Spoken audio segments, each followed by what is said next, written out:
Jangan lupa subscribe YouTube channel Metro TV News dan jangan lupa nyalakan notifikasinya.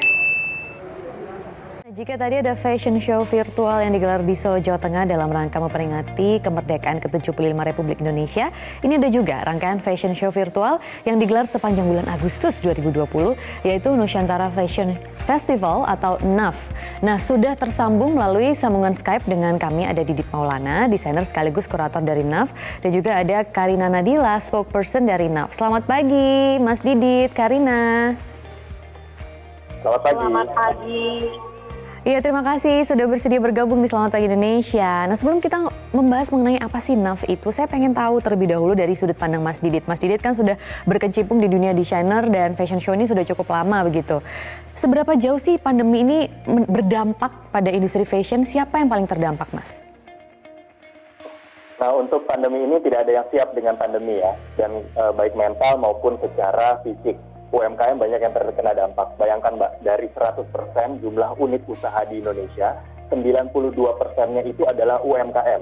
Dan di dalam persentase tersebut ada kami-kami, yaitu para pekerja di UMKM industri mode. Nah, jujur selama pandemi ini ada pola pergeseran konsumsi di masyarakat. Yang tadinya mereka spending untuk mengaktualisasi diri, beli produk-produk fashion atau mode. Sedangkan sekarang terbalik. Jadi aktivitas untuk konsumsi yang basic dulu, the needs untuk mereka jadi aman, sehat dan segala macam itu dipenuhi dulu. Nah, otomatis ini akan berpengaruh terhadap keberlangsungan kami para UMKM di industri mode dan juga berpengaruh ke kalender fashion tentunya, di mana biasanya sering sekali kita untuk mempromosikan produk itu ada fashion show, tapi sekarang jadinya nggak ada. Nah, makanya adanya NAF ini merupakan sebuah platform yang sangat baik, sehingga fashion show atau gelaran koleksi terbaru dari para desainer bisa dinikmati dan diakses oleh seluruh masyarakat. Nah, selama ini pelaku UMKM di industri fashion ini sudah melakukan apa saja untuk bisa tetap survive, Mas Didit? Nah, untuk bertahan memang yang akhirnya kami lakukan adalah bagaimana kami bisa memenuhi kebutuhan yang sekarang sedang dicari, yaitu kebutuhan untuk mendapatkan keamanan. Sehingga banyak sekali dari kami yang akhirnya membuat masker kain, membuat tas yang bisa dicuci setelah orang keluar rumah gitu. Kemudian banyak yang bikin APD juga, ada yang bikin jaket new normal juga gitu. Jadi segalanya sekarang serba pivoting, segalanya serba menyesuaikan dengan keadaan yang terjadi demi bisa bertahan hidup dan mempertahankan apa yang selama ini kami jalankan begitu, Mbak. Dan salah satunya menyelenggarakan NAF ini begitu ya, Mas ya? Betul. Karena memang sekarang untuk yang kami lakukan melalui NAF ini ingin membangkitkan lagi optimisme para teman-teman UMKM yang lain. Dan juga di NAF ini juga menjadi sebuah platform untuk memperkenalkan atau mempromosikan lebih dari 300 brand, baik itu desainer maupun para UMKM yang terlibat di sana. Nah, kalau gitu untuk mengenai NAF sendiri, saya akan langsung bertanya pada spokesperson yang juga sudah hadir di sini, ada Karina. Jadi sebenarnya NAF itu nanti akan seperti apa sih, Karina? Oke, jadi seperti yang barusan Mas Didi sudah katakan, bahwa memang NAF ini adalah sebuah wadah yang nantinya akan membantu lebih dari 300 pegiat mode ya, mulai dari desainer yang sudah top level sampai yang UMKM berkolaborasi. Jadi ini sebetulnya juga adalah inisiasi dari Kementerian BUMN untuk menyemarakan, untuk mengkampanyekan bangga buatan Indonesia melalui Bank BRI. Nah, tapi sebetulnya yang paling menarik dari NAF ini, selain seluruh rangkaian acaranya di bulan Agustus, adalah intinya, Mbak. Jadi intinya adalah mengakselerasi UMKM. Karena seperti yang kita tahu, pertumbuhan ekonomi masyarakat itu kan akan berpengaruh kepada pertumbuhan ekonomi daerah atau negaranya. Dan salah satu tolak ukurnya adalah UMKM. Makanya di sini NAF berusaha menjadi wadah untuk mengakselerasi UMKM ini dengan menyambungkannya ke ekosistem digital. Gitu, sehingga para UMKM ini terutama di bagian mode itu bisa memperkenalkan produknya dengan lebih luas lagi. Oke, nah pelaksanaan itu nanti akan seperti apa ya, Mbak? Karena kan ini sepanjang Agustus begitu dan dilakukan secara virtual. Nah, konkretnya bagaimana nanti, Karina? Jadi ini kan memang disengaja dilaksanakannya pada bulan Agustus sambil merayakan kemerdekaan Indonesia. Dilaksanakan dari tanggal 1 sampai 31 Agustus yang setiap harinya nanti teman-teman yang menonton ini di sini bisa juga melihat di Instagram itu akan ada fashion talks dengan lebih dari 50 tokoh mulai dari desainer, pegiat ekonomi, politikus, itu semuanya akan melaksanakan fashion talks dengan sudut pandang yang berbeda-beda tapi mengenai industri fashion. Lalu nanti di tanggal 16 dan 17 itu akan ada the biggest virtual fashion show. Jadi ini virtual fashion show terbesar di Indonesia karena akan menampilkan 75 desainer, brand, dan label untuk mempresentasikan karya mereka. Selain itu juga NAF mengadakan lelang untuk charity auction yang bekerja sama dengan 20 insan mode dan menghasilkan 10 karya limited edition untuk dilelang di tanggal 15 Agustus nanti di nusantarafashionfestival.com.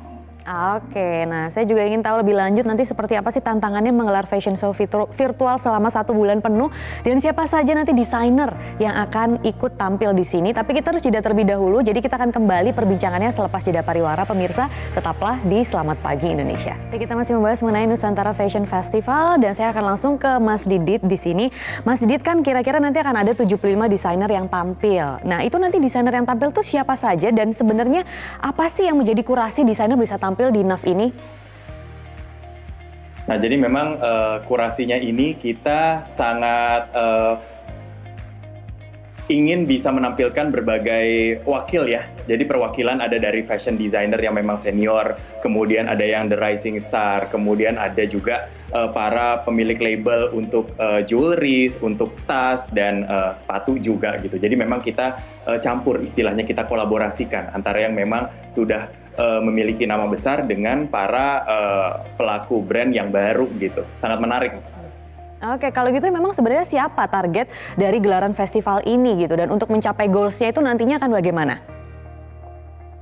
Nah, sebenarnya kita menargetkan ya untuk atau mungkin saya kasih gambaran aja. Nanti akan tampil itu ada Gea Fashion Studio, ada Edward Huta Barat, kemudian ada Mel Ahyar, ada saya juga ikutan tampil nanti di sana IKAT Indonesia. Kemudian kalau dari desainer brand untuk jewelry-nya ada yang UMKM, ada juga yang sudah punya nama seperti ada Tulola, ada Amalia Jewel and Craft. Kemudian ada street fashionnya juga seperti Cotton Ink gitu. Ada modest fashionnya, jadi berbagai macam wakil. Nah, kalau kita sekarang ini menargetkan siapa aja yang mau nonton adalah semuanya. Semua masyarakat Indonesia karena ini bisa diakses secara free Mbak di nusantarafashionfestival.com dan kami akan live streaming.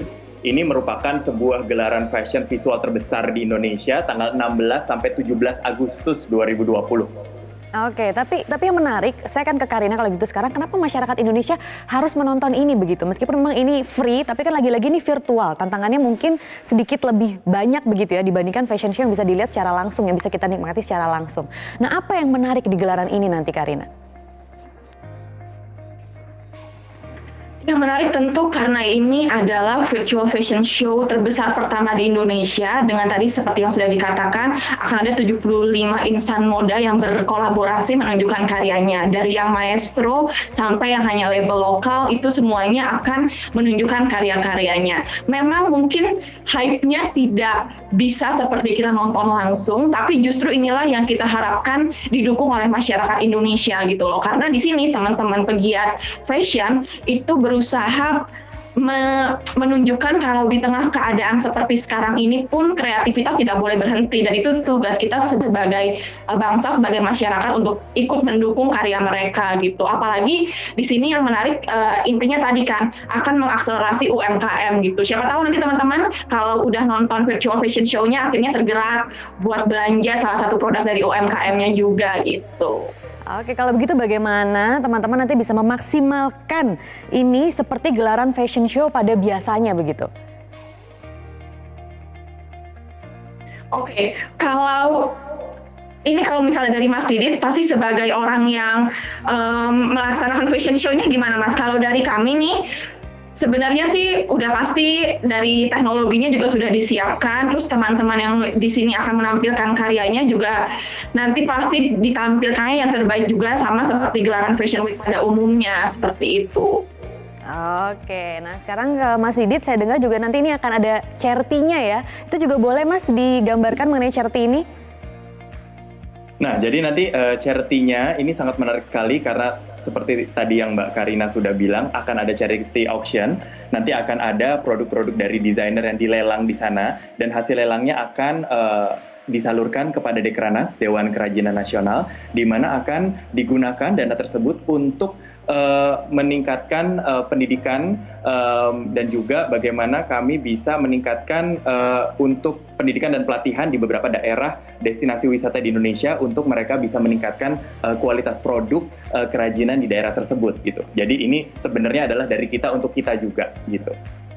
Baik, terima kasih Mas Didit Maulana, desainer dan juga kurator dari NAF. Juga ada Karina di sini, spokesperson dari NAF. Semoga sukses acaranya dan semakin banyak penggemar fashion show Indonesia. Terima kasih.